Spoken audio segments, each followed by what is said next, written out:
Oh, fuck, I totally blanked. That has to stay, yo. I know. Okay. Sorry about that.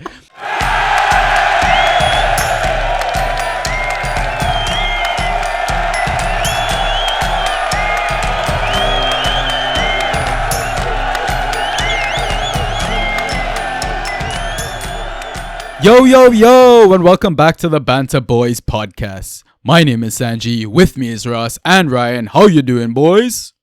Welcome.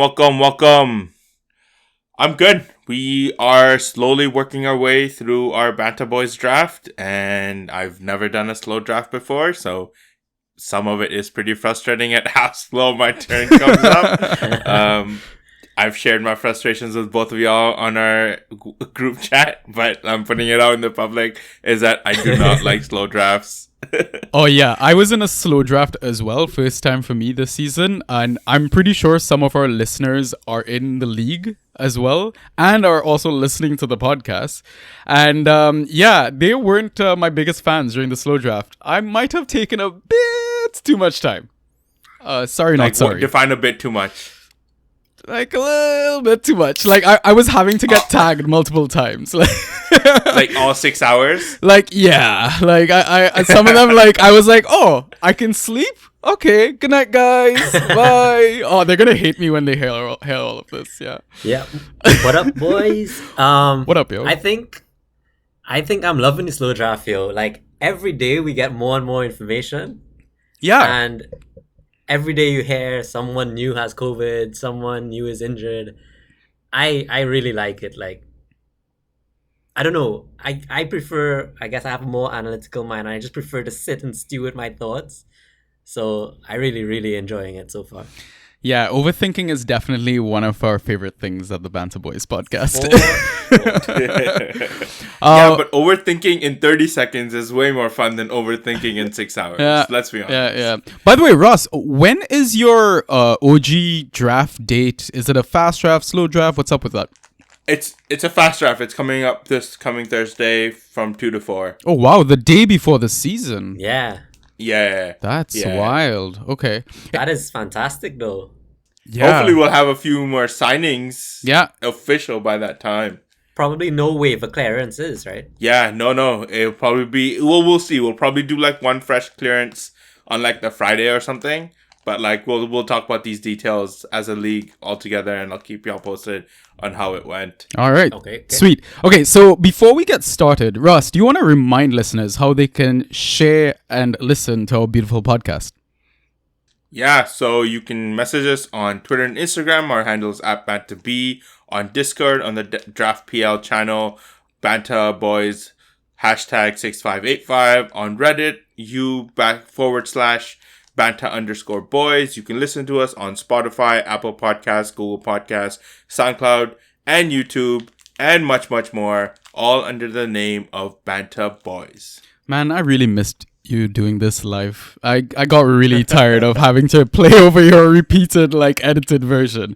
Man, it's so good to have you back, yeah. So in episode 55, I actually could not tell the difference between Raas live and the edited version, like the recorded version. It's so good. I know, right? I appreciate it. I was like, I think that's a compliment, right? Yeah, 100% a compliment, bro. You're always so spot on. All right.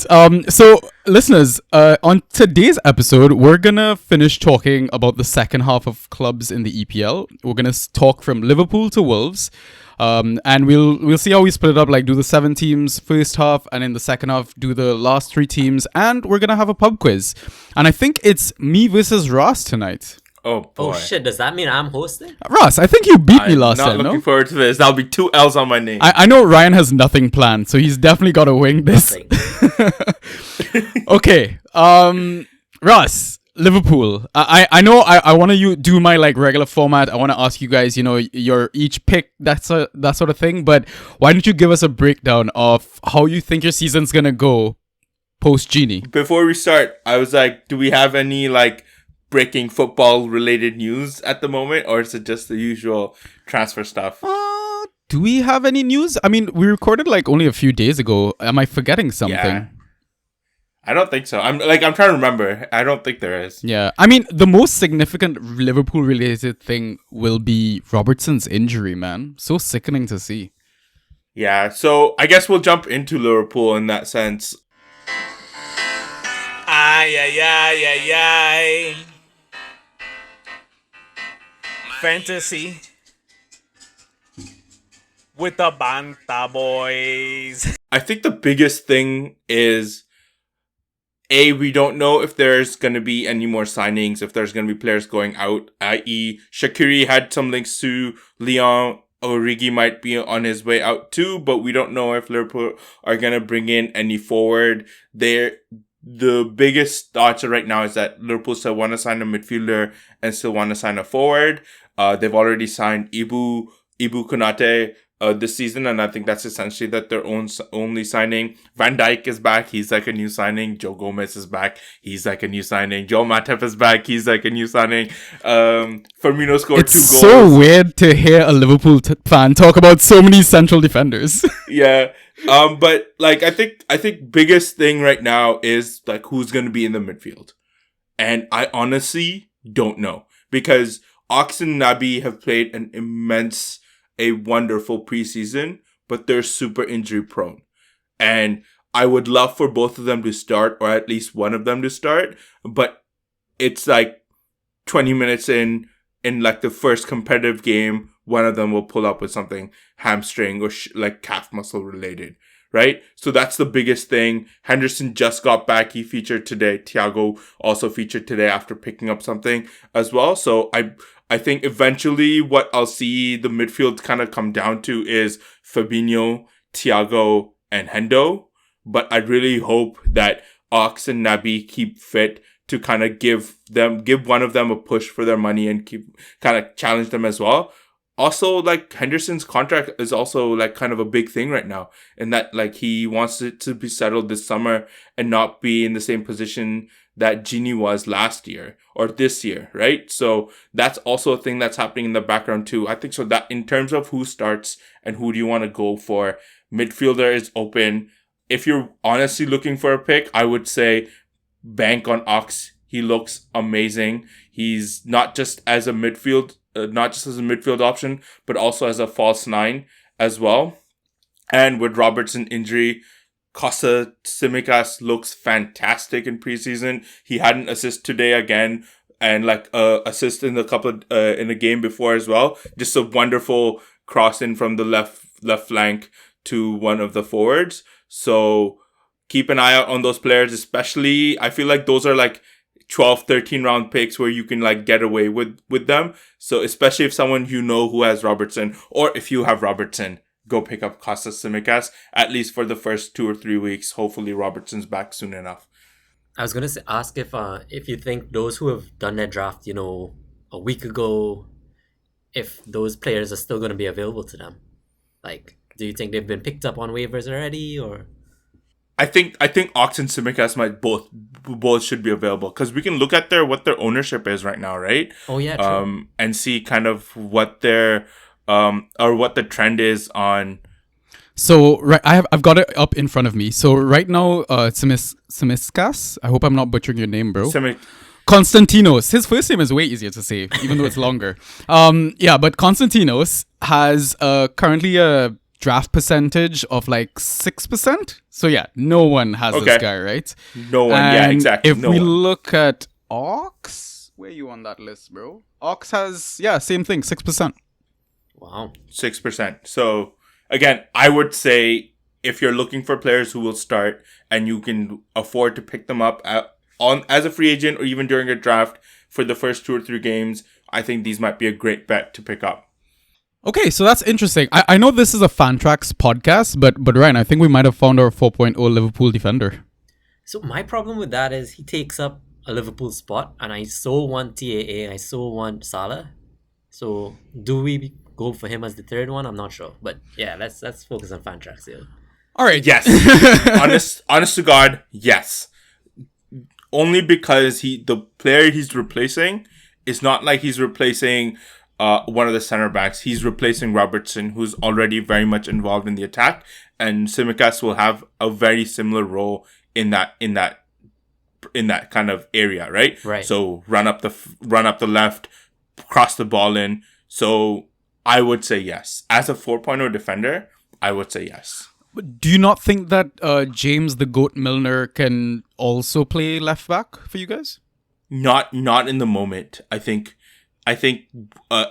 because there's still midfielders that are coming back from international break or from like the summer, he might be the one of the players that will start in the midfield till kind of the midfield kind of settles down. But to play a full 90 in that regard as a left back, especially when you've got a player who's playing so well already in preseason, I would put my money on Tsimikas. That's awesome. All right, so let me start with my questions for Liverpool. We're gonna ignore the top few obvious picks, right? Like Salah, Mane, TAA, Van Dijk, etc. Actually, maybe I'll keep Van Dijk in the list because of Raas. But Ryan, I'll start with you. Who's the one Liverpool player that you're looking forward to drafting this season? I think Diego Jota. So I know he didn't have the best Euros. He also is a slight rotation risk, but I think he has that knack for goal. And yeah, he was a bit off touch the end of last season. Like he wasn't taking his chances at all. But I think his confidence is still there. He's been doing well in preseason, and I think we've seen them line up playing all of the front four attackers, and I think he can still pip that spot from Firmino if they're going just three, right? The only slight added benefit is that he plays the 2 game weeks or 3 game weeks that Salah and Mane are also going to miss due to AFCON. So there's a slight bump up in his value there too. All right, Ross, I'm gonna make it a bit more difficult for you. I've got 2 questions for you. Okay. Go for it. If you got to a certain point in the draft and you had to pick between both Diogo Jota and Roberto Firmino, who are you gonna pick? Roberto Firmino. Why? Just based off the game today, and it might seem anecdotal, but you see a much more spring in his step. He definitely realized that he didn't have the best season last season and wants to improve. There's obviously a bit of that mentality piece to it. I think Klopp will trust his original front 3 as much as he can, especially up until AFCON. And even after AFCON, it'll be Bobby and Jota that will starting, right? So I feel like Jota might be competing for time with Salah or Mane or with Bobby, but I think Bobby might kind of get that role in that sense. Also, like I said, Ox is also gunning for that number 9 false 9 spot, right? So now there's an extra competition piece for Bobby to also be like, my spot isn't kind of shored up. I think he had a pretty decent Copa America, had a couple of really good assists or really good passes for like kind of chances like for the Brazilian team. I think it's a matter of him kind of keeping up of that momentum. So I would still kind of put my money on Bobby at this point. Okay, and my last question about Liverpool, as much as I would love to make this a Liverpool podcast. You know you love Liverpool. So I know like Genie last season wasn't really like that much of a Fantrax asset, and it's not like I'm suggesting we go draft that Genie replacement, but just to get an idea of how Liverpool is playing, who do you think is the best player that you guys have to step in that role? Great question. Yeah, solid question. I think it's a matter of who keeps up that press, right? And who drives the ball forward. And for me right now, knock on wood, barring any injury concerns, it's Naby Keita. All right, great. I agree completely with barring any injury concerns, but surely the injuries are a concern, right? Yeah, exactly. Surely they are a concern, right? But like that's like, again, last 2-3 seasons, everyone goes like, this guy has such a great preseason. He's going to tear up the league. First game in, pulls up his hamstring. Yeah. So in that sense, I think you're going to, like I said, kind of what the midfield will settle down to is probably Fabinho, Thiago, and Hendo. Okay. Right? Nice. All right, sounds great. I think we can move on now. Ross, thank you so much for that. I know you're always happy to talk Liverpool. I know, but hopefully I wasn't talking too much on No. Raas, so. Quality information, I think. Okay, so now let's move on to champions Manchester City. Oh, fuck, I totally blanked. That has to stay, yo. I know. Okay. Sorry about that. Okay, so we know KDB, Jack Grealish, Raheem Sterling are like the top 3 picks, right? Ross, I'll start with you. Who's the one City asset that you're looking forward to drafting this season? I think I'm gonna put my faith in that City defense and try and see if I can get one of the defenders. So the likes of, I know Ruben Diaz would go super early, but even the likes of John Stones, even if you get Ederson, you know, I feel like this season Ederson is definitely going to take one of the penalties, bro. Especially with Aguero gone, I think Ederson's going to take a penalty. Like, it has to happen.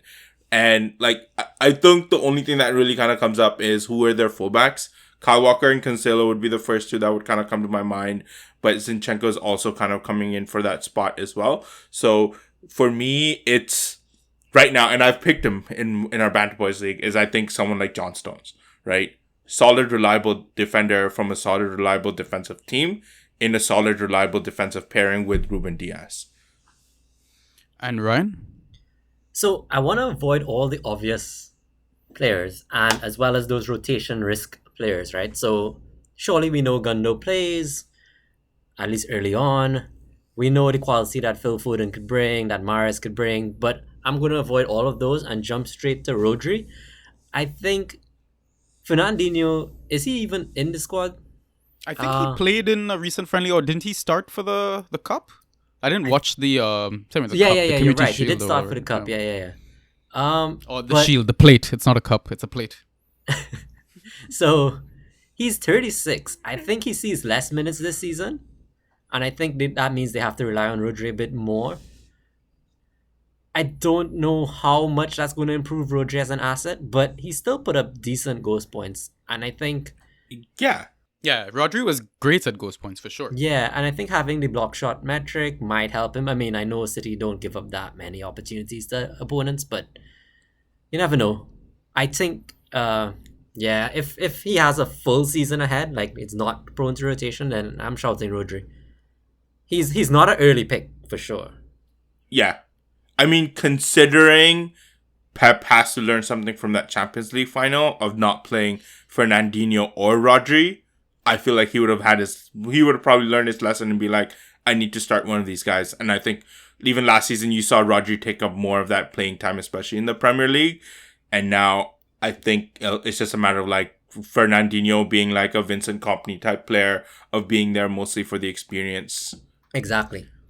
So it's interesting you talk about the Champions League final. I heard on a recent podcast, they were discussing why Pep might have gone without that CDM. And the understanding was that Pep possibly wanted to draw first blood as soon as possible from that Chelsea team. Because once we kind of set up our shape, we're fairly impenetrable, right? And I think that was what Pep's thinking was. Draw first blood and then constantly just play on the counter, right? That's interesting. Unfortunately, it didn't work. Yeah. Mm-hmm. So do you think Pep still has this like Tuchel what's the word? Kryptonite? Yeah, this Tuchel Tuchel hangover. Yeah, exactly. Oh, nice. The one guy that doesn't drink knows the hangover word. Like where he just doesn't think he can beat Tuchel. I mean, it's possible. We've seen it before, right? Some managers are just good at beating other managers, right? It might still exist for sure. But the one player I'm surprised neither of you guys mentioned, and I think could be the sleeper from this team, maybe to start the season, is Ferran Torres with an ADP of 111. There's a small chance that he might be the starting number 9 for City. Yeah, it could be. I think that's a good shout, because Gab Jesus is on his way out, Bernardo Silva's on his way out, and the other players, Aymeric Laporte, who's kind of been reported on his way out too, but especially kind of filling in that number 9 role without Aguero. Hopefully, I don't know if they're actually going to sign Kane or not. That's Who knows the issue at this point. So, but in the meantime, I don't think Kane happens until the transfer window closes. I think it goes right till the end if it does happen. So, and Ryo, we played Euros 2020, right? And Ferran was one of those picks where it didn't seem like whether he started the match or not. He came off the bench. I remember his first touch was a goal or something in one of those five goal routes or something like that. Yeah, he definitely impressed at the Euros. He was also impressing in tail end of last Prem season. I remember the hat trick, for example. Yeah, he has the quality. He has played false nine for both Spain. He has played false nine for City. I guess my question mark is ready. The Kane factor. Is Kane coming? Is he not? I don't know. But yeah, you are right. Early season, he's a good pick. Torres played the Olympics too, right? Did he? I don't think he did. Did he? I'm not sure. I don't believe I'm trying so. to remember. Because again with the same Richarlison thing, you would have needed to take like a 3 weeks break or whatever, right? And I don't remember seeing Torres in any of the pictures. Because I remember like Oyarzabal was starting striker for them, and like they had random people in the squad, like Danny Carvajal or not Danny Carvajal, Ceballos, I think, was at the Olympics and stuff like that. Yeah. Okay, yeah. So I'm not sure if Ferran was there, but yeah, I think he'd be flagged on on Fantrax if he was. Like Agreed. That is true. Yeah. That is true. I maybe think about another Spanish youngster. Okay. I think we can move on to Manchester United. Ugh. Boo. Good to know that the love is still there.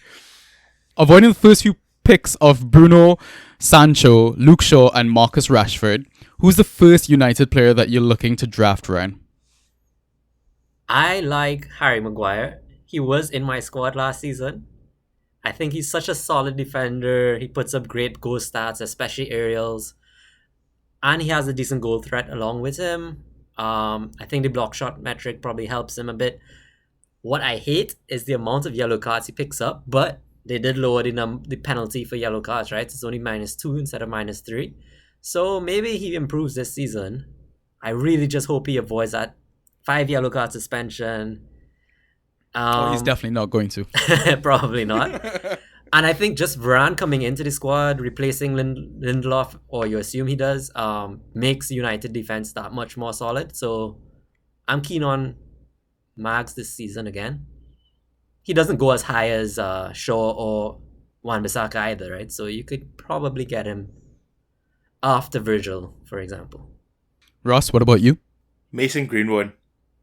Solid end of the season last time around. And again, he's the type of player that kind of has like those kind of comes up right at the end. But I'm thinking with Rashford out, with Sancho having to kind of take some time to kind of get in the team, he'll probably start as soon as possible. But I think Greenwood starts. Even Cavani isn't back as well with the United team as well. Like he still hasn't reported for training yet. So I'm thinking like, Martial's coming from an injury. Greenwood scored against that 4-0 rout over Everton just this past few days.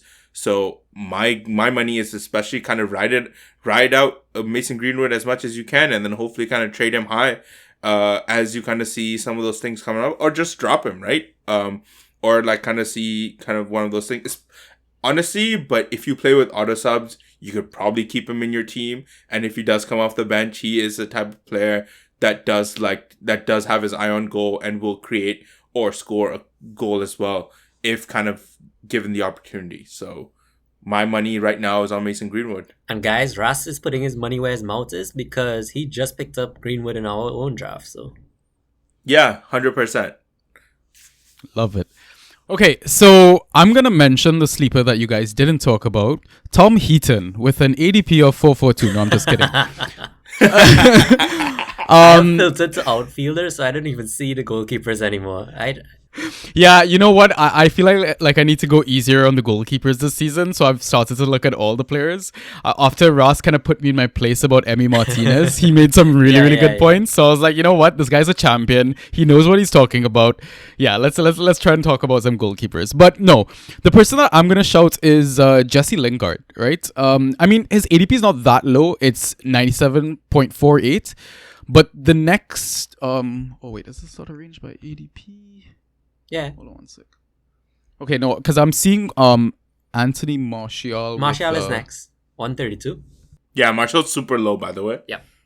Okay. Well, for some reason, it's not arranging the data like properly for me. It's doing it haphazardly. Just give me 1 second. Fan tracks things. Okay, whatever. I'm just gonna assume that Fantrax is drunk because it's showing players like James Garner and stuff before everyone else. This is so weird. Anyways, yeah, back to Jesse Lingard, and I think because Jesse caught COVID recently and he's been isolating, etc., I think that might put doubt in a lot of people's minds drafting him as an asset. Like, they might be more hesitant. They'll probably go for Greenwood first or go for Cavani first, right? Just because that red flag is not there. And if they didn't do their homework, they won't know. And I think that Jesse could honestly be given a chance to show his worth at Manchester United. Like, don't get me wrong, I don't trust that PE teacher of a coach to do the right thing all the time because he used and abused Bruno last season, right? So who knows what he's going to do in terms of like a long-term solution, trying to fit all of that talent, especially when Marcus Rashford comes back. But yeah, I think Jesse's a player that's worth taking a risk on, possibly. I think one upside Jesse Lingard has is that even if things don't work out at United, I think there will be a few Premier League clubs that would want to pick him up or want to kind of like, purchase him from United and be immediate starters in those teams. Yeah, and I think in that case, he definitely thrives as an option, right? If you pick him late and he does get a move similar to he got to West Ham, then he just bumps up hugely as an option. Okay, and guys, I have one more point of discussion. I had an interesting, I want to say, discussion with one of the community members. Shout out to Robbie P, a team of Karas. Also, I forgot to send out the questions, the tweets for the questions. Totally forgot to ask people for that. So we have no Twitter questions tonight either. But yeah, I was having a discussion with Robbie P. And we were discussing Varane as an asset, right? And he thinks that Varane might be that sort of Ruben Diaz player where he's only going to get points if he gets a clean sheet, right? But my thinking and the point I threw back at him was, I think the reason Ruben has that sort of profile is because of how heavy possession of a side Manchester City is, right? And I feel like they regain possession of the ball a lot further up the pitch. So, like, the last line of defense, I think, is Rodri. And I don't think John Stones or Ruben Diaz has to or will get those, like, interceptions or tackle points unless it's, like, ball recoveries, which isn't, like, a default category in your Toga Track scoring, right? So, and the other thing I saw was that managers also like to kind of average what their PPM might be based on how they've done in a previous league, right? So I think if they translate the points from La Liga, he's kind of like an 8 points per minute sort of player sort of thing. So I'm not sure what you guys' thoughts are about Varane being a possible gem of an asset or a dud of an asset. I think it will definitely increase his clean sheet potential. And I'm thinking about him being a good crucial point for against the big teams, right? So even though United might play possession against the smaller teams, against the big teams, United will have that 38 to 40% possession against the likes of Liverpool, Chelsea, City, right? So in that sense, I think his value might go up where he will have to do a lot more defensive work. Even then, kind of going off his basic partner, like his partner at Real Madrid was Sergio Ramos, and Sergio Ramos was the main star where he was kind of the co-star or he was kind of like the secondary. I see Varane now as the main star, even though he's playing against Harry Maguire. I think Varane is a much better defender than Harry Maguire, and I think that will kind of increase his profile in terms of stats. And you know what, I don't want to wish like ill on any player, but Premier League takes a while to kind of get adjusted to. It's regardless of where you're coming from, regardless of what team you're coming from. And I think it might be a bit of a recovery for Rafael Varane, but I think he'll like acclimate and adapt properly. And my main thing is now they've got two solid center back pairings, especially considering Harry Maguire is super slow, so they can play a bit more higher line, trusting Varane to kind of do that, like, run behind. And if a player does run behind the center back duo, he can kind of like, keep up pace and like kind of catch up and recover the ball that way as well. Interesting point, because I actually don't think he's going to be the main man. I think Harry's going to keep that kind of role. And that's really because I think Harry's seen as more of a leader in the squad, or at least coming out of Euros he had that leadership kind of role for England in the back line too. Um, but I agree with you. He can still post good defensive stats. And I think it's going to come down to how the opposition team attacks, like which side they attack from. So, for example, Leeds, most of the play was going to flow through Rafinha, whichever side Rafinha chooses to play, or they have him playing that day, right?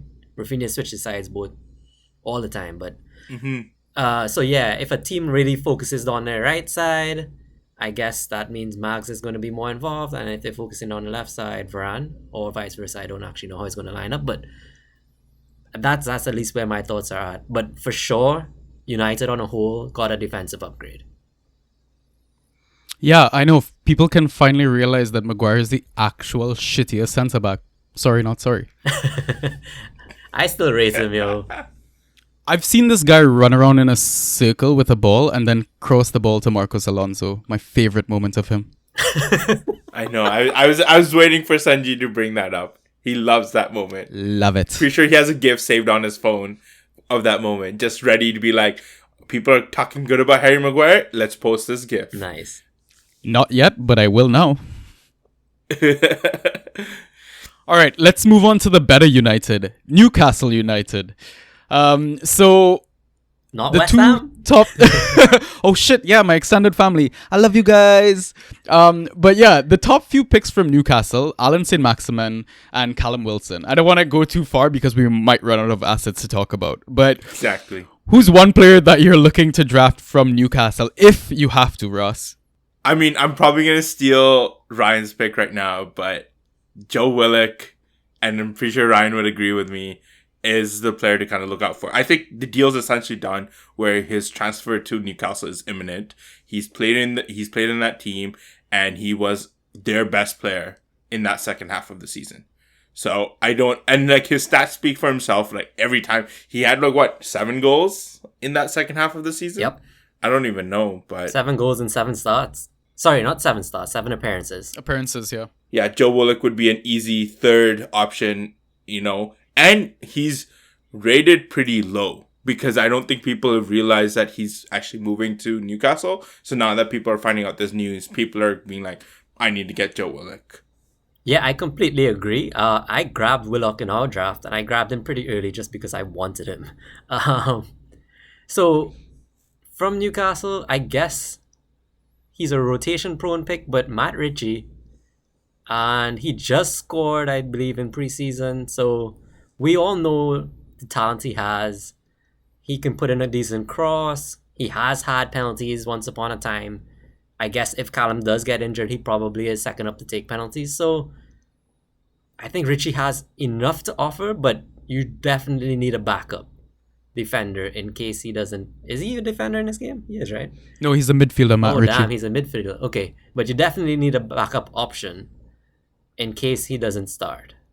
I mean, I love Matt Ritchie, right? I love his energy, his anger, his passion. And with a guy whose foot has so much accuracy that when he kicks the corner flag, it goes and hits a fan in the crotch. How could you not love that guy?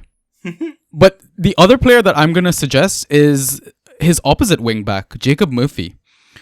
Jacob Murphy got a late introduction into last season, right? And he was putting up some decent ghost points when called upon. I believe he also scored in the recent friendly. I'm not sure if he got more than 1 goal. But yeah, keep an eye on this guy. I believe that Mankio might be his only competition. Either him or what's that Norwich fullback that they took? Jamal Lewis. Right. Ah, there you go. Yeah, so I don't think these guys beat Jacob Murphy. So yeah, I think if he starts and gets a run of games, he's with a good sleeper option as well. But yeah, other than that, I have nothing else to say about Newcastle, really. They've got like a serious situation with their goalkeeper position as well. Not sure what's going to happen there. Like 2 of their best goalies are out injured kind of thing. So yeah, the only benefit to playing these guys who are out of position is that both Matt Ritchie and Jacob Murphy are midfielders, right? So the losing of the clean sheet is not going to affect you, right? You miss out on like 1 point maximum, right? Which is the CS point for any midfielder. Yeah. Okay, let's move on to Norwich City. This is going to be a really quick one. Can we skip that? Okay, I will just say let's not talk about Todd Cantwell because that's the highest ADP player. So Ryan, do you want to suggest one player from Norwich? So I'm going to suggest Kieran Dowell, and that's because I believe I've seen him on set pieces. At least most sites list him as the set piece taker, and we just know Fantrax benefits those guys. But I don't know enough about him. I don't know enough about Norwich on a whole. But I think when they are leaving, does put a dampener on their entire team and their entire attack. So, I mean, I would go Dowell as a very late pick, and yeah, that's about it. Yeah, I believe like he got a run of games towards the end of their championship season. I think in like 9 games he got like 6 attacking returns or something like that. I believe he wears the number 10 shirt as well. And there's rumors about Cantwell probably moving on to another Premier League club, right? So Oh, really? yeah. So there's a chance that Dowell might have that spot nailed. And like from the tweets that I've been reading, etc., I see Dowell is like constantly taking set pieces or like linking up with like the striker for the shot. So yeah, I think Dowell could be a possible gem this season. Ross, what about you? Yeah, I think like the Cantwells and the Pookies are kind of obvious picks, and they'll probably go in the draft somewhere around like the 9th, 10th round. For me, Billy Gilmore. Nice. And Sanjy, you will probably rate this pick because he is a Chelsea loanee at Norwich. He's a Chelsea legend. He will. Yeah, he's a Chelsea legend. I think I was talking to Daniel the other day. He goes like, I told him who's the best CDM, and I told him Fabinho, and he goes like, wait 1 second, and he's like about to pull up. I already know what he's about to do. He's about to pull up that one nutmeg that Billy Gilmore did for Fabinho that kind of made his career or whatever, right? But to be honest, I think the main reason he was sent was for playing time. He kind of saw sparks of it last season when Billy Gilmore did play for Chelsea. And you know how much I love a midfielder player who just gets up stats and gets up ghost points. Billy Gilmore's that pick. He will get you those average 7-8 points and then hopefully an attacking return every once in a while. So that's my pick for Norwich City. Yeah, it's unfortunate we couldn't see like the full showing of Billy Gilmore at the Euros, but he was amazing in that one game against England, right? Man of the match performance as well. So he definitely has it in him to be one of the best midfielders on the pitch on his day. Agreed. And you know what's a shame? Didn't Norwich get their game against United cancelled? Like, I think that would have been a good preseason game to kind of gauge them. Mm-hmm. But I didn't follow any of the rest of their preseason, so I mean, I have no clue how they're going to line up, how they're even looking. So yeah. All right, we can move on to Southampton. Okay, so again, ignoring the first, I'll just say the first pick for this one really, because there's a big jump between James Ward-Prowse, who has an ADP of 23.82, and Stuart Armstrong, who has an ADP of 99.51. So yeah, other than James Ward-Prowse, who are you looking to draft from Southampton? Ross, I'll start with you. I'm hearing that Livramento is on his way to Southampton. Already there. He's there. Already there. Something to keep an eye out for. He will give Kyle Walker-Peters a bit of competition in that spot, right? But I think I've heard Chelsea fans very much kind of rate this kid, and hopefully he kind of, shows up and gives Kyle Walker-Peters a run for his money. I don't know if he's a player that starts, especially at the start of the season, but might kind of get that spot somewhere through the season. It's injuries and like cup competition and stuff like that. So that's kind of what my go-to. And again, this is super, super sleeper. This is just a player to keep an eye out for. That would be kind of like, available, because I think even in Fantrax he's probably like 0.1% owned or something. So yeah, I'll always say any Chelsea player is a great shot, Russ. Ryan, I'll move on to you. My last two players have been Chelsea players, Ryan, but I'm trying to give players that won't kind of hit that, that regular starting 11, and they just happen to be Chelsea loanees, the loan army coming to the Premier League near you. I know you secretly love us. Don't worry. I won't tell anybody. Ryan, what about you? So I love that pick, actually. I was going to shout Livramento as well. I guess I'll go Stuart Armstrong. He's a bit of a more obvious pick from Southampton. We've seen him put up decent points last season. He gets a lot of minutes, and he is a very much a utility player. He can play in a lot of different positions. I'm hoping with Danny Ings leaving that he has to play a bit more of an offensive role, gets more involved in the attack, gets more key passes, that kind of thing. And he can hopefully outscore his performance from last season. So the player that I'm going to suggest is Nathan Redmond with an ADP of 147. I think there's a chance that Hasenhüttl will play the two striker system and kind of play Redmond out of position up top with Che Adams. I know maybe Obafemi might be the bench option for those front two, and unless we see Southampton sign a proper replacement for Danny Ings, yeah, I think Nathan Redmond could probably prosper from Danny's move. Yeah, so he actually just went in our draft at 116 and his ADP is 147. So I guess you can either take him early or take him late. Wow, you're right. Literally just went. Yeah, I mean, we've heard this happen in like multiple leagues that are drafting early, or currently drafting, sorry. If you see a player that you want, feel free to like go get him, right? Don't just assume that because he has a low ADP that people are going to follow that ADP ranks, right? The closer we get to the season, the more information managers have. So they are definitely not going to follow that ADP system as hard as, they would 3 or 4 weeks ago. Agreed. Also, by the way, Livermento is not officially registered on Fantrax as a player. So Oh, he is. I'm seeing him. I can't find him anywhere. Am I spelling his name wrong? Valentino Livramento. Livramento. Don't forget I locked our draft league, Raas. That's probably why. So he's probably registered later. Yeah. Yeah, that makes sense. Yeah. Okay. All right. Yeah. I think we can move on to our last team for this half. It is Tottenham Hotspur. Okay. So the top two picks, I think, is fairly straightforward. Harry Kane and Heung-min Son. And even if Harry Kane was to move to any other club, you're still going to be drafting him in the first round. So, Ryan, I'm going to come to you first. Who's the one asset that you're looking forward to drafting from Spurs? So I'm hoping for the revival of Dele Alli. I had him for a couple weeks last season. He didn't get starts, but he did make a couple halftime appearances, a couple substitutions late on, and he put some decent stats as soon as he gets on the pitch. I think he's a ghost point machine, but I'm not certain. I didn't go digging into his older seasons.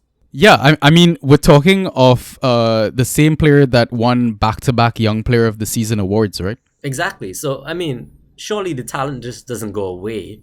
And I guess if Kane does leave, Nuno's going to have no choice but to trust Dele. I don't like that he isn't quite playing in a front three, or at least from what we've seen in preseason. He's more that link up between the attack and midfield, but even so, I think he'll get great ghost points from that position. So I'm shouting Dele to have a recovery season, Great shout. Ross, what about you? So I'm seeing an interesting trend, and that is like Harry Kane, Son are obviously like your top two ranked, but then you have players like you have Hugo Lloris, who is like your third ranked or your top third player, right? Which kind of says it a lot for me, is that a lot of people aren't fully sure on what to expect from this upcoming Tottenham team, right? New manager, possibly one of the biggest moves in the Premier League that we'll see, like in our lifetime, with Kane kind of possibly moving on, and who really does kind of fit in that spot.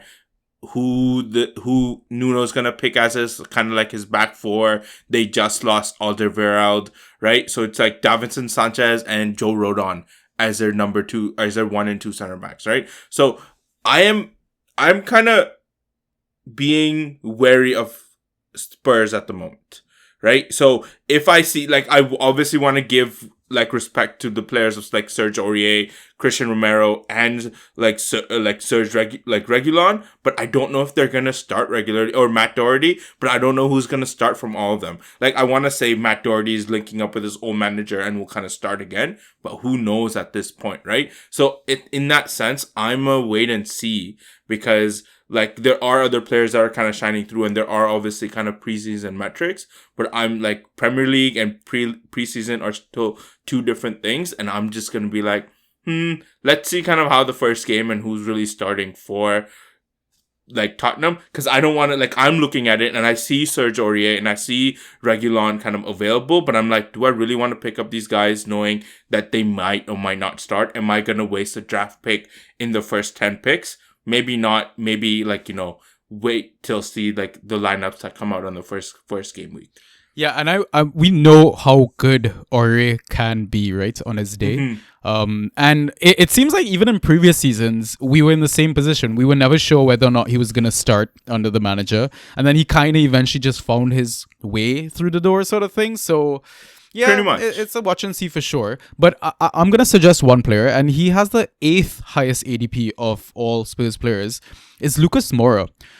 So, in preseason, it seems like Lukash has been given a new lease of life, right? As part of the front three. So it's been like Son, him, and Bergwijn. And I honestly think with Nuno being Portuguese, Lukash being Brazilian, that Portuguese connection has to work, man. Like, he's gonna get something out of that kid. Like, and we know Lukash is like a proper talent.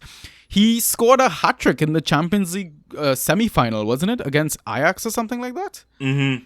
To get them to the final. So, like, we know he's a goal scorer. We know he can provide assists. He's got the pace to run in behind back lines as well. So, I think he could be a possible sleeper. Like, I would expect that he should be drafted before the likes of Matt Doherty, before the likes of Sergio Reguilon, Højbjerg, and maybe Romero. The only reason I say maybe is because it depends on your scoring format.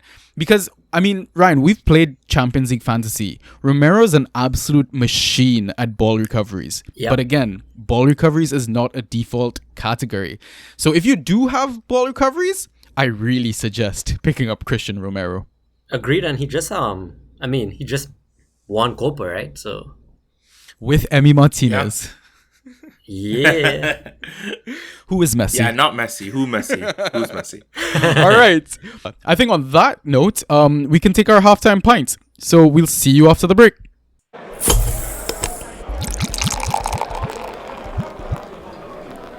And we are back. Okay, so in the second half, we're gonna cover the last 3 teams, Watford, West Ham, and Wolves, and then have a fun pub quiz. So let's get started. So, Raas, other than Ismaila Sarr, I think that's the only Watford player I would consider at the moment. Who are you looking forward to drafting from them? Man, I love Watford only because I've told you this, it's the only actual stadium I've seen in the Premier League. So, I have a soft spot for them. It's one of those things where you kind of wait and see. Like, I think with like Troy Deeney, even though he's there kind of like captain forever, Josh King going to that club, Josh King knowingly going to that club, knowing that like he basically didn't get any playing time under Ancelotti and at Everton, going to Watford because he wants playing time. He's a proven Premier League asset. He's a definite goal scorer, a really good penalty taker. Josh King is my pick. I mean, hard to play for Carlo when he ditches your club. Exactly. That is also true. Ryan, what about you? So I guess I'm going off what you told me from our promoted episode. And you mentioned that Watford are decent defensively. So I'm going to hope they kind of keep that championship form and carry some of it into the Prem. I'm going to shout Kiko Femenia, yo. So we've seen him in the Prem before. We've seen him have decent attacking threat. I think he's a fairly creative player. And if that continues, they get a couple clean sheets here and there, then yeah, he could have a good season. Posting, I don't know, what's the like equivalent? Maybe a kind of Lowton or Charlie Taylor kind of season. Yeah, that's fair. And I would expect Watford to also be tighter at the back than Burnley. I know, like, Burnley, we know them of being resolute at the back, but just how last season was and, like, how open they were and how attacking Sean Dyche was trying to play, I'm just not sure what to expect from them. But yeah, I love the Femenia shout. And I believe he also, when we were doing the promotion pod, I think he made, like, the top 4 players for in terms of key passes or something like that. So he is definitely a source of creativity for that Watford side. Yep, agreed. So the one player that I'm gonna suggest, and I think it's gonna be an unpopular opinion, and it's just because we looked at the stats and it's just based on our homework. And we never can assume that just because a team plays a certain way in the championship that they're gonna play that way in the EPL, because it's a totally different ball game, no pun intended. But I'm going to suggest Ken Sema. He's seems to be on some of the corners, some of the set pieces. So in terms of like a ghost points machine player, possibly from Watford, I think Sema might be a proper steal. And he currently has an ADP of 323. So he's not really being drafted by many managers, right? If you look at his draft percentage, like ownership percentage, it's currently 9%. True. Either one of you guys interested in taking that risk, or do you think it's a wait and see for you? I think with any promoted team, it's a wait and see. Yeah. That's just kind of how it kind of comes up. You never know. What I'm mostly looking forward to with Watford is seeing like the GoPro footage from Ben Foster's GoPro in the net and seeing it when he starts and having that footage available to us as fans. Yo, do you know that Ben Foster has a YouTube channel? Yeah, Yeah, basically of just the GoPro videos that he has. He just places it right in the net when he's goalkeeping, man. I only learned that today. Do we want to give a shout out to Ben Foster's YouTube channel? Do you know the name of it, Raas? let's do it. Let's make Ben follow us, yo. Yo, let's go. Let's get this under, man. I'm down. Let's do this. Okay, what's Ben's YouTube channel? Hold on. I pulled it up today. I'm pretty sure we're following it. The Cycling Goalkeeper. So Ben, mate, if you're listening to the Banter Boys podcast, you're more than welcome to visit us in Trinidad. You always have a place to stay. And if you ever want to join our Fantrax League, just hit a brother up, yo. We ready, Yeah, man. All right, I think we can move on now to West Ham.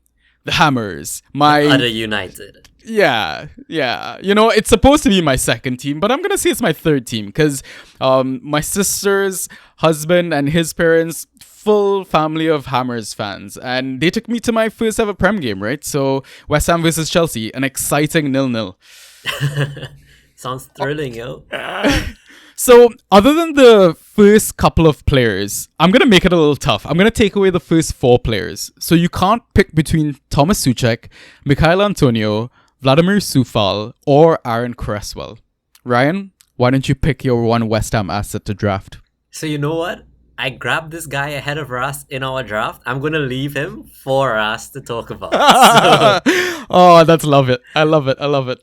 I'm going to shout, and this is probably a kind of out there pick. I'm going to shout Craig Dawson, yo. So, Dawson... Whoa. Okay. After he took you from the heights of joy to the pits of misery last season? Yeah, that was a grim time. What was it? He scored his goal. He had an amazing game. I think it was a clean sheet goal. And then he had... Like red some card, own goals or something yellow like that? card, Yeah. own goal, something like that. It was crazy. But you know what? I'll let you yeah, pitch man. your boy, so... No, but yeah, so I know they are signing or have just signed a new defender. I don't know if he competes for Dawson, so I mean, definitely fact check that. But Dawson is a beast in the air. We've seen his attacking threat. He doesn't win as many aerials as you'd think, I don't think, but he still puts up decent ghost points. Good aerials, but I don't think it's ridiculous. I think. But he's Ogbonna definitely wins. a threat from set pieces, so Yes, I'll give him exactly. I think Ogbonna wins more aerials than he does, but yeah, Dawson didn't break into the team until midway through last season, I want to say, and still put up a decent season. And I guess my only worry with all of West Ham is Europa, really. When they Yeah. start to rotate after, those Thursday games. Yeah, see, now this is my biggest worry about both Leicester and West Ham. We've seen it in the past. Teams that aren't usually in Europe always have that sort of hangover. They always suffer, right? They tend to do a lot shittier in the league than usual.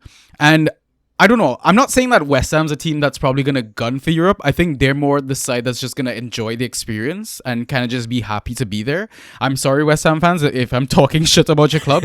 But I think like Leicester is a team that's probably going to try and get as deep of a Europa run as possible, right? Rodgers has experience in that tournament, right? He's gotten kind of close to the final, but always fell short in the last few stages. So I feel like Leicester could probably make a proper push in that tournament. And I mean, recently they've had some serious shit luck with injuries as well. So with the extended games and more number of games, etc., it's just one to watch and see for me, right? Yeah. Yeah. So if I had to suggest, oh wait, no, Raas, sorry, it's your turn now, Raas. Make a case for Said Benrahma, the 8th highest ADP West Ham player. Yeah, exactly. So the player Ryan was talking about was Said Benrahma. And honestly, this is mostly just going off of preseason form. He's had a few goals against the game against Atlanta Hawks. Atlanta Hawks. At Atlanta, he had 2 assists for Mikel Antonio and Pablo Fornals. I think that's kind of my biggest case for him, is that his preseason form has been fantastic. And with Lingard not in the team anymore, I think that front three at the moment is Pablo Fornals, Jared Bowen, and Said Benrahma. And, like, you know, we always know that injury concerns are always going to be a big thing too for West Ham, especially for players like Mikel Antonio. So I think Said Benrahma is a player that can play on the wing and play in the middle. So I'm really looking forward to having this player, if not in this league. I know Ryan won't trade me at the moment right now, but hopefully in my other league, and trying to get him, because I think he's going to have a good season for West Ham. So funny you mentioned trading, Raas, but you remember we traded Benrahma and Trossard last season for like a loan. Yeah, deal. we did. It was like 10 weeks. Yeah, we did. And both options actually didn't do much in that time, but it was great. No, they did not. But I mean, Benrahma has finally had a full season under his belt in the EPL. You'd think that he's a bit more settled. He came out recently with comments saying that he feels a lot fitter, a lot more ready for the season as well, right? And as you guys said, he's been productive in the friendlies. So I think Benrahma is definitely worth a shout and possibly could make a mockery of his current ADP at 123. Yep. So the one player I want to suggest though, and again, it could be a far reach, and I'm not saying to go draft him. I would honestly just wait on the lineups and go pick him up as soon as possible. But Andriy Yarmolenko, is it Andriy or Andriy? Andriy. Oh, Andriy Yarmolenko with an ADP of 381. He had an amazing Euros 2020, Ryo. Yeah, ridiculous Euros, really. The only issue with his Euros was how knackered he looked after playing a full 90-minute game and going into extra time. Exactly, yeah. So it's not a player that I would suggest you keep on your roster forever. I don't think his legs are going to last the entire season as usual. But on the off chance that he starts and does finish at least 60 minutes, I feel like there's a very strong chance that you could get an attacking return out of him. Good shout. Mm-hmm. All right. Now let's move on to our final team, Wolves. All right. So again, to make this difficult, I'm going to take out the top 2 picks, Adama Traore and Raul Jimenez. Guys, I just want to say it is fantastic to see Raul Jimenez on a pitch again playing football. Yep. 100%. I'm so glad to be owning him in one of my leagues. Completely agree, yo. Yeah, he was one of the best forward options, right, when he was playing fully fit. And he sounds confident. He's nearing full fitness as well, still on penalties. He sports that headgear like a total boss. So, and even John Ruddy was saying that his headers are apparently more powerful than usual. And I mean, Jimmy is awesome in the air. Yep. Okay, so Ross, who's the one player from Wolves that you're looking to sign? I think I'm going to stick with the player that I kind of shout out in our players outside of like the top 4, top 5 picks, and that's Ruben Neves. 2 things. I think he's a sure-on starter for Wolves. I think he's an incredible points getter and has the incredible ghost points getter with like key passes, interceptions, just the regular midfield work, and has the ability of the usual fantastic set piece of like, that curling free kick from 30 yards out. But I think the other upside of that is his possible transfer to either Arsenal or United, whichever team will kind of like, kind of put up the money. I think with Wolves, they are in a transition era where we don't know what type of Wolves we'll see. New manager, might see like, a few players kind of essentially graduate, right? Like, and with like some players still out injured as well, right? With Podence and with Neto. So it is going to be kind of, I don't know if I trust their defense as of yet. I think Willy Bolly also kind of got injured today or yesterday or something. So I'm going to play it safe and I'm going to kind of look at that midfield. And Ruben Neves is the player that kind of stands out for me. Ryan, what about you? So as much as I don't rate his defensive abilities, I gotta shout Nelson Semedo. We have seen him get absolutely thrashed in the Euros. Gosens had a field day. And nobody rates his defensive ability. But I think this season is all going to be about him going forward. I guess defensively, probably don't expect that many clean sheets from Wolves this season, unless Jose Sa is just that much of a beast. But Semedo has looked insane in preseason. I think he's grabbed a couple assists here and there. Yeah, two, I think. Yep. And I think in the new system, he's given more free reign to bomb forward, put in crosses, and he was, based on our pub quiz last episode, sorry, he was the defender with the most successful dribbles, right? So hopefully he keeps that up, add some new accurate crosses and some additional key passes, and you have a gem you can probably pick up fairly late. Yeah, so I mean, if we want to talk about Bruno Lage a little bit, one of the biggest things about his style of play or the way he sets up his teams is how involved his fullbacks are in the final third, right? If you look back to his time at Benfica, both his fullbacks, Grimaldo and Andre Almeida, actually combined for like 29 goals, I believe, in the Premier Liga alone, right? So that tells volumes of how much that Semedo could possibly skyrocket as an asset, right? And like you said, he barely got attacking returns last season, but he was a ghost points machine, right? And if he has that, it doesn't matter if he concedes a goal or two. Like, he's more than safe as an asset. Agreed. Any shouts from you, Sanjay? Yeah, so, I mean, this is going to be a risk because I barely know the player. I am not the biggest fan of Barcelona Football Club. But Trincao as an option, right? He's one of their new additions as well. I believe Bruno Lage also likes for his wingers to kind of cut in and take shots or kind of provide the creativity and let his fullbacks overload on the outside. So, I mean, Trincao could be one of those tricky dribblers that sets up a lot of key passes, etc., right? Because based on, like, the limited Wolves preseason that I've seen, I got the impression that Adama Traore is the one who's more likely to kind of drop deeper, pick up the ball, and kind of drive through the entire side. Not saying that Trincao can't do that. I haven't really seen much of it. But yeah, I think Trincao could be a possible shout. I mean, I was going to suggest Daniel Podence, but we know how Ryan feels about Danny's. Yo, is he ever not injured? Come on. Yeah, actually, guys, before we kind of wrap this up, how do you feel about Pedro Neto? He still sits as the third highest ADP player on Wolves. I'm surprised people pick him up because he had a pretty, like, big injury and, like, takes a while. Not just necessarily, like, coming back fit, but also getting, like, match ready as well. That's also a big thing when you come back from surgery. So if people are willing to kind of have that patience, especially if you kind of pick up a player within the first 7-8 rounds, more patience to you. I think Ryan knows more about picking up injured players and then making a run for it in the second half of the season. Oh, that's great. Yeah, I think we've seen Neto be an absolute beast. Don't get me wrong, but it's such a question mark around when he comes back. And does he slot right back in? I don't know. Mm-hmm.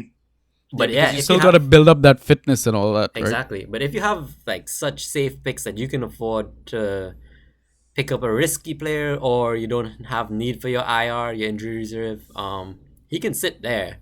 And when he comes back, he'll probably be a beast for you. All right. And that's a wrap on the clubs, boys. Well done. Sweet. Ross, you can drop that Alright. air horn if you want. Bow, bow, bow, bow, bow, bow. Love it. All right, Ryan, I think it's time for that pub quiz. You got our questions ready. Yeah, let's do it. Okay, All right, so run it. I have, and I was kind of putting this together while we were potting. So I mean, I was slightly. Wait. Let me close my fan tracks page because I'm gonna cheat. Yeah, Hold on. no cheating, guys. Hey, I admitted it. And let me also close my fan tracks page. Wink. Close. Wink. Don't worry, Raas. I'll send you the answers right now. Okay. Sweet. I'd love to embarrass somebody on there. Oh, trust me, both of you guys share that one thing. So I think it's going to be a 6-point quiz. Right. Nice. Okay. First question is, can you name 2 of the 3 goalkeepers that played every single minute last season? You have to get 2. 1 is not enough. What order are we doing it? Like ABBA, like last episode? ABBA. So I'll go with you first, Sanjy. Let's go. So who played the most minutes in terms of all goalkeepers? No, you have to name 2 that hit all minutes. Hit There were all 3. minutes. There were 3 that played the full 3,420 minutes last season. I'm gonna say Rui Patricio. Okay. And I mean, he started in game week 2. I probably should fact check Rui Patricio. He left the friggin' league, so he's not. All right. Yeah, but go ahead. And my next guess, oh man, I cannot even think of it. I'm gonna say, oh, come on. I know Emi Raas is raring to yeah, go. Emi Martinez. Yeah, I'm pretty sure I'm wrong. I just want to guess. I'm also going to pick Emi Martinez. Yeah, okay. And I think my second pick would be... Okay, so we either both wrong or right on that. Beautiful. Ederson. Okay. So I'm not sure about Rui Patricio. I will look into that. Yeah, just look at the previous season data. Oh, yeah, I can do that. No, but Not is projected he there? season? He's not there, right? Because I don't know. Oh yeah, he won't be in the system, eh? Yeah, that's You what can I look mean. on who Yeah, I'm scored, looking it maybe? up on I'm looking it up on who scored. So I don't think so because Ruddy played 91 minutes last season. Ah, true. There you go. I do remember there was that one game where Rui Patricio was out. Yeah, exactly. So Rui is wrong. Emi Martinez is correct. Ederson is wrong because I think for sure what's his name got some minutes. Zach Steffen or whatever. Yeah, Damn. Stefan. Yeah. So it Oh, was yeah. Emi, Loris, and Schmeichel played the full. Loris played all of the I minutes. was thought he gonna got go for injured. Loris. I thought he had that terrible injury last season. Or was that the season before? Might have been the season before. Oh. I think it was the season before. When, I was thinking about Loris, but Same, it was that injury that I was like, yeah. okay, so no points going there. Woo! We rule. Half a point? Fine, both of you get half a point. Yeah, let's do it. Yay. It's still tied game. And the reason I'm asking kind of minute questions is for people to be mindful of minutes. And if you're just watching points from last season, be sure to scale it up or down depending on how much you think the players are gonna play this season, right? Yeah, great shout. So I'm now going to go all outfielders and minutes played. So not quite the full season, but name 2 of the 3 mids that played basically all minutes last season. When I say basically all minutes, one guy fell short by 2 minutes, but I think I have some of my answers ready. But Ross, why don't Raas you is go up ahead? first, exactly. Genie. Again, I have to And- fact check because he left the league. Oh, he's not here? Oh. Hey, whoa. Why don't you fact check Okay. after you give your ansers, Ross? I see you clicking Yeah, away okay, there, buddy. sorry. Genie and midfielders is what we're talking about, right? Outfielders, not necessarily mids. No, all outfielders or just midfielders? All outfielders.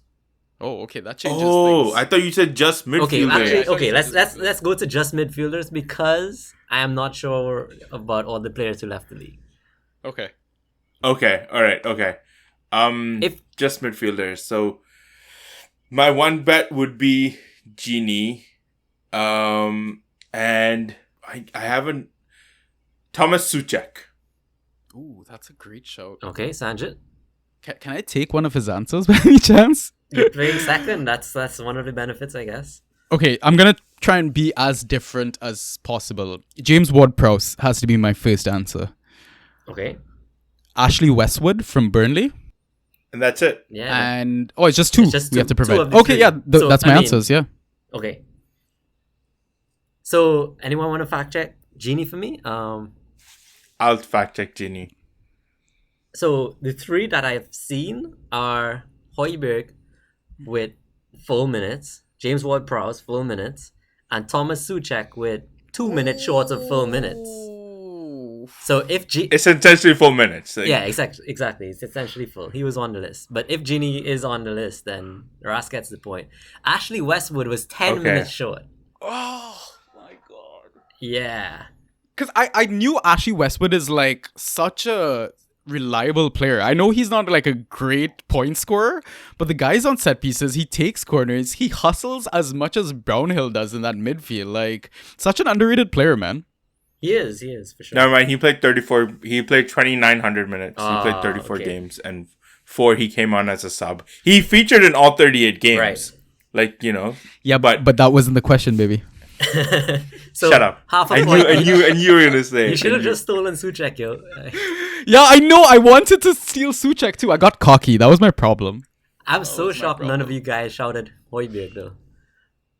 To be honest, a Spurs player is the last thing on my mind. Fair, No fair, fair. offense. Yeah. So half a point each again, so you're both on one each. Alright. The next question. We're scoring as fast as your draft, Russ. Next question is a 2-part with a bonus point. So a 3-part question. Holy shit, what sort of exam is this, man? Alright. So I'm gonna list out 5 players. And you guys have to tell me which one played the most minutes. Then I'm gonna exclude one of them and which one scored the most points out of the players, excluding that one player. And then I'll have the bonus question after that. So, okay. The 5 players are Kante, Townsend, Aspi, Grealish, and Danny Ings, right? Okay. Who do you think played the most minutes out of those guys? I'll repeat them again, but if you need. But Sanjay, you're Yeah. up. Repeat the players again? Kante, Townsend, Aspi, Grealish, and Danny Ings. Who played the most minutes? I want to say Kante. Okay. And Raas, who played the most minutes? Aspie. Okay, so in order of minutes played, Andros Townsend, 2,247 Oh, it was minutes. Andros Townsend. I thought you were talking about Connor Townsend. You Of didn't specify which Yeah, Townsend. yeah. Yeah, so Townsend played 2,247 minutes. I think Aspi was next up with 2,187 minutes. Grealish with 2,180. Wow. Danny Ings with 2,173. And then Conte with 2,137. So you actually picked the least, Sanjay. I should get points for that. I get a point for that, right? Like I beat Sanjy Nah, in that sense. nah. I feel like I should get a point for being so wrong. I'll give Raas half a point. You know what? Ah, fine. I wanna He play a needs- winner, He needs so- it more than I do, anyways. Okay, so same 5 players, but I'm gonna exclude Grealish because he's obviously the highest points getter out of those 5. So okay, Kante, Townsend, Aspi, and Dings, right? Who got the most points? Is it my question? Yeah, you're up, Raas. I'm gonna play it safe, and I'm gonna play based off averages. I'm gonna say Aspie again. I'm gonna say Townsend. Sanjay gets the point. It Boom! is Andros Townsend. I should have played it more off the averages. Just more minutes, more points. Yo, honestly, if I knew it was Andros before, I would have definitely guessed Andros, man. So Andros got 286.5 points. Danny Ings next up with 281 points. Then Aspi 250 points. And Kante was under 200 points, 191. Yeah. Yeah. He was injured. Yeah, he was injured for a good bit. Yeah, it was Roy's last season, right? I think Townsend was one of his like best assets during his era. So it felt like one of the natural sort of picks. And Townsend is also like a ghost points machine with all his crosses, key Yeah. passes. You But know? it's inexplicable because he had a great start to the season and then he just got benched all of a sudden, and Yeah. everybody was confused. That's what I was thinking. Yeah, that's kind of what I was like. Like consistently, I thought it was Aspie just getting points because once he came under fullback under Tuchel, he was just getting consistently decent points. Yeah. So yeah. I mean, Aspie's a great shout for a defender. I think he's the only defender on that list, right? He was up and amongst the points for these guys, and that's great from a defender that didn't play a full season. So that's what I kind of mean by look at the minutes and kind of scale up and down how well you expect them to be this season, right? Yeah. Okay, so the bonus question is, Oh, by the way, what's the score? I think I'm leading by 0.5. yeah. So Sanchez's Okay. on Yeah, 1 yeah, and yeah. Raas is on 2 to 1.5. Yeah. Oh yeah, sorry, 2 to 1.5. Correct. Bonus question, right? Can you name a player who played less than 2,000 minutes but scored more points than Andros Townsend? So more than 286 points. Ooh, Any player, I mean, you just go wild. just go wild. Oh, Jesse Lingard. Great shout. Okay, Sanjay, you're up. That was an amazing show. You cannot pick the same player this time. I know, that is terrible. Played less than 2,000 minutes. Oh, this is probably gonna be super wrong, but T-Baby. Okay, so Jesse Lingard did play less than 2,000 minutes, I believe. Let me change my look. Yeah, I'm sure he did. But he only got 212 points. So he did not outscore Townsend. Ooh, And let's see what Trent did. I'm sure Trent had way more minutes than that. I don't even know how to find this anymore. I thought Trent was out for a while, no? just the 4 to 6 weeks, including an international break. Yeah, so Trent played 3,000 minutes last season. Oh, I was so bad. So I thought for sure someone would say like Foden. Let's see what Foden did. Yeah, Foden scored over 300 points in Jeez. And played less than 2,000 1,600 minutes. minutes. That's crazy, dude. Jeez. So funny enough, Sanjit mentioned this to me the other day. He was like, Mahrez has not played over 2,000 minutes in 2 seasons. god, So I have no idea how Mahrez didn't come to Sanjit's mind, but 324 points in 1,950 minutes. So like I'm so ashamed of myself. I know I was throwing you a bone there. Okay, score remains the same. And the final question. Let's see. I'm gonna He's just. all the I feel like he's just trying to give you a chance to come back, Raas. No, so this one is Yeah, I guess it's funny because we were talking about Danny so often that I'm just gonna pick a random name and let's see how many players are in the league and if you can name more than 3 of them, right? So Oh, bring it, because I was staring at that list whole day today. okay. To be honest, I was too. I did take a look at No, it. it's not gonna be Danny's though, it's a random name. Oh, okay. Oh, So okay, I mean it's not that random, but I'm gonna shout my own name. Can you name 3 Ryans in the league? Who's going who's first? Oh shit, right. Where did it end? I think it was. You know what, Raas? I'll let you go first, man. Ryan Bertrand. That's it. That's it. To be honest, Okay, that's okay, it. let's go one by one. So Um, okay, Ras, you went. Let's make Sanjay go so we can't steal. Yeah. That's Ryan Fredericks from West Ham. Ooh, okay. Oof. And then Ras back up. How much time do I have? Let's say 30 seconds. Hey, no. 30 seconds. Actually, But like 30 seconds right now. But obviously we'll edit it out. yeah, for obviously. Sure, for sure. I mean, unless you put the Jeopardy music in the background.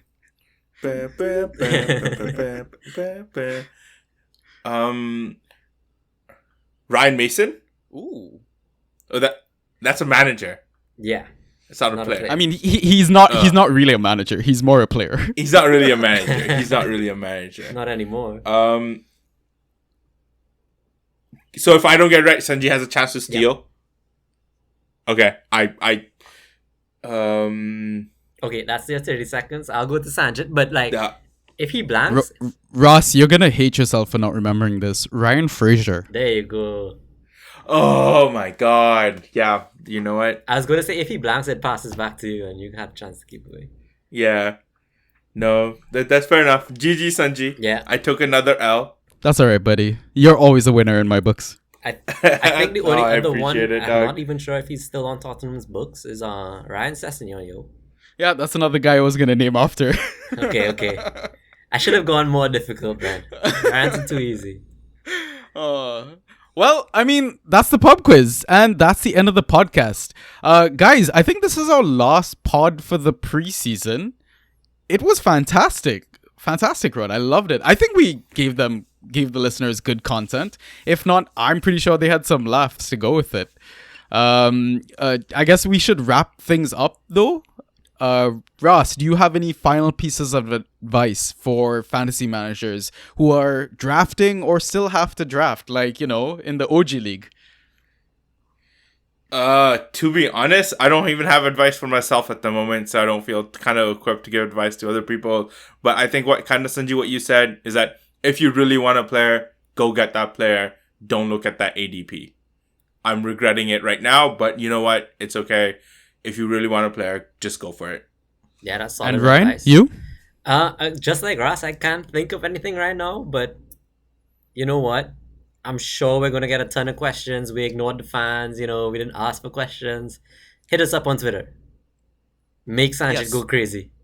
Slide into my DMs, yo. And remember, chances are you're probably talking to me and not Ross. Though, Ross, I will say, while I was drafting, I felt like people were asking about you more than they were about me. Am I more charismatic that way? There's something about that More soothing voice memorable? of yours, mate. Must be, yeah. Everybody was dying for the welcome, yo. I know. Oh, welcome. Oh man, I missed it for sure. Anyways, I think on that note, we can sign off and we will see you in the regular season with possibly a new layout to how we record for the entire season. So yeah, on that note, peace.